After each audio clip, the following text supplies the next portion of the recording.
আসসালামু আলাইকুম রহমতুল্লাহি বারকাতুহু। সবাই কেমন আছেন বন্ধুরা? দেখুন আমি আবার চলে এলাম আরেকটি বিরিয়ানির রেসিপি নিয়ে। খুব তাড়াতাড়ি কিভাবে বিরিয়ানি বানানো যায়, বিরিয়ানি তো সকলের পছন্দ, তাই বিরিয়ানি বানাতে অনেক সময় লাগে।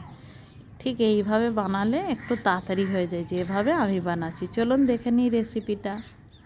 এখানে রয়েছে 1 কেজি মাটনটা দেখুন কত সুন্দর।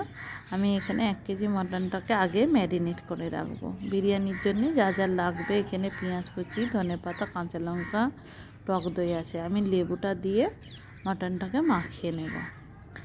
দেব আমি আদা রসুন এখানে 2 চামচ, দেব নুন আমি 1 চামচ দিয়েছি, লঙ্কা গুঁড়ো 2 চামচ, ধনে গুঁড়ো 1 চামচ, জিরে গুঁড়ো 1 চামচ, দেব হলুদ আমি 1/2 চামচ। এখানে বিরিয়ানির মশলাটা রয়েছে, বিরিয়ানির মশলা আমি দিয়েছি 4 চামচ, দিয়েছি 1 বাটি টক দই, 4টে কাঁচা লঙ্কা দিয়ে ভালো করে এটা মাখিয়ে নেব। হাতে করেই মাখিয়ে নেব। ভালো করে মাখিয়ে এতে আমি কিছুটা তেল দিয়েছি, তেলটা দিয়ে ভালো করে মাখিয়ে আমি এটা ঢাকা দিয়ে রেখে দেবো 30 মিনিট। 30 মিনিট পর আমি চলে আসব। দেখুন এখানে শুকনো গরম মশলা রয়েছে।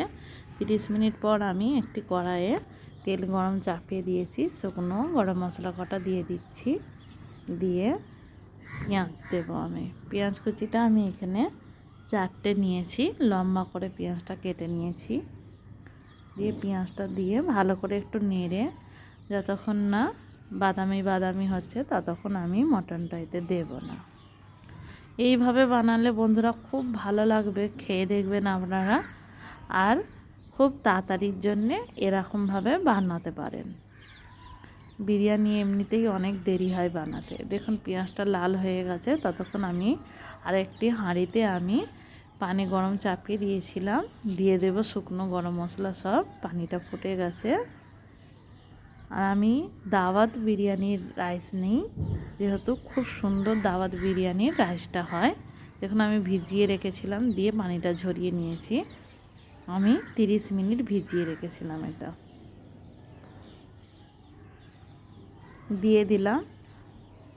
আমি পানিটা ঝরিয়ে তবে রাইসটা এতে দেব। দেখুন এদিকে মটনটা আমি এবার দিয়ে দেব। পেঁয়াজটা যেহেতু লাল হয়ে গেছে, এবার মটনটা আমি দিয়ে ভালো করে নাড়তে হবে। পানি বেশি এতে আমি দেব না, অল্প আমি সামান্য গরম পানি দেব এতে, দিয়ে ভালো করে নেড়ে নেড়ে এটাকে রেডি করব। দেখুন কত সুন্দর কালারটা লাগছে। কালারটা এসছে কাশ্মীরি লাল লঙ্কার গুঁড়ো দেওয়া ছিল, তার জন্যে। আমি এখানে গরম পানির ব্যবহার করেছি যাতে মাটনটা তাড়াতাড়ি সিদ্ধ হয়ে যায়। দেখুন কত সুন্দর কালারটা এসছে। এবার আমি এটা ঢাকা দিয়ে রেখে দেব। কিছুক্ষণ পর ঢাকা খুলে খালি অল্প অল্প নেড়ে রেখে দিতে হবে। এদিকে দেখুন রাইসটা আমার রেডি হয়ে গেছে। আমি এবার রাইসটা পানি ঝরিয়ে রেখে দেব। এখন পানি ঝরিয়ে রেখে দিয়েছি ঠান্ডা করতে। এদিকে মটনটা আমি চেক করছি হয়ে গেছে কিনা। মটনটা প্রায় হয়েই এসছে, আর অল্প সময়ের মধ্যে হয়ে যাবে। দেখুন মটনটা পানিটা অনেক কমে গেছে। এবার আমি এটা আর একটু সামান্য ঢাকা দিয়ে বন্ধ করে দেব। দেখুন মটনটা এবার রেডি হয়ে গেছে। আমি উপর থেকে ধনেপাতা কুচি দিয়ে দিলাম। ধনেপাতা কুচি দিয়ে আমি কিছুক্ষণ একটু নেড়ে রেখে দেব, একটু ঢাকা দিয়ে। তারপরে আমি বিরিয়ানিটা রেডি করব। দেখুন এখনও গরম আছে, খুব ঠান্ডা হয়ে যাক, তারপরে আমি বিরিয়ানিটা সাজিয়ে নেব।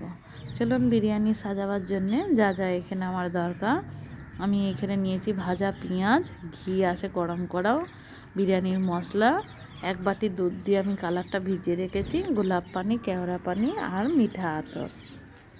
দেখুন এখানে ঘি দিয়ে আমি হাঁড়িটা গরম করে রেখে দিয়েছিলাম। এবার দিয়ে দেব মাটন। নিচেই মাটনের গ্রেভি দিয়ে আমি উপরে একটু বিরিয়ানির মশলা ছড়িয়ে দিলাম, দিয়ে রাইসটা দিয়ে দেব আমি এতে।